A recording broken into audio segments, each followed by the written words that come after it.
Good morning! Ang gagawin ko ngayon ay bigyan ng review itong floor mop na nabili ko from Shopee. This is an honest review from a consumer like me. I bought this mop from Comfy Home Essentials and price niya is 179 pesos. Bale, ang binayaran ko total is 184 pesos plus 10 pesos shipping fee. Matagal ko na gusto bumili ng mop dahil nga pag maulan ayoko na maghahawak pa ng basahan. Magandang pagkabalot niya. Eksakto lang, hindi OA. Walang damage na dumating sa amin. Siguro mga 4 months ko na nabili yung mop. Whenever I am doing a review, ginagamit ko muna ng ilang beses. So here's my honest review sa mop. Dumating siya ng walang galos, maayos ang packaging. Yung type ng pagka-plastic niya ay okay lang sa mga aesthetic na bahay at okay rin naman ang handle. The package comes with 2 cloth like mop as you can see sa video. 360 degree nga naman siya. Overall, the product is nice. But upon usage, medyo may low side siya.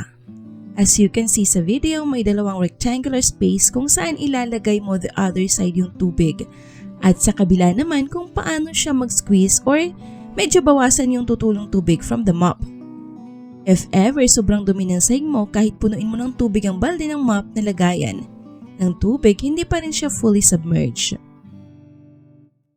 Tapos doon naman sa parang pwede mo tanggalin ang tubig niya dahil the purpose is to lessen ng tubig from the mop dahil walang tubig ang kabilang side and even yung buong lagayan niya. So ang ending, minsan talaga tataob ang buong balde.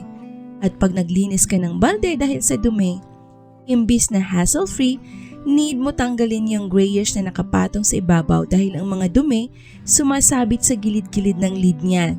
Kung may ugali kang OCD, doble trabaho dahil hindi mo pwede baliwalain na alam mong may mga dumi pa sa loob ng balde. Ang ending sa akin, yung mop lang yung ginagamit ko, binabrushan ko na lang yung fabric niya manually. Madali lang naman tanggalin dahil may velcro. Pero ang balde, hindi ko na ginagamit dahil nga tinatamad ako tanggalin at ibalik ang lid na yan. Overall, the quality of the mop is nice. Okay rin naman yung handle, matibay-tibay din siya pag maayos lang ang paggamit. Sulit naman sa bayad ng 189 pesos. If I will rate this from 1 to 5, and 5 is the highest, siguro 3 lang siya. This is an honest opinion from me lang. Not necessarily na ganon din sa iba. Bye! Thank you for watching and listening to my videos.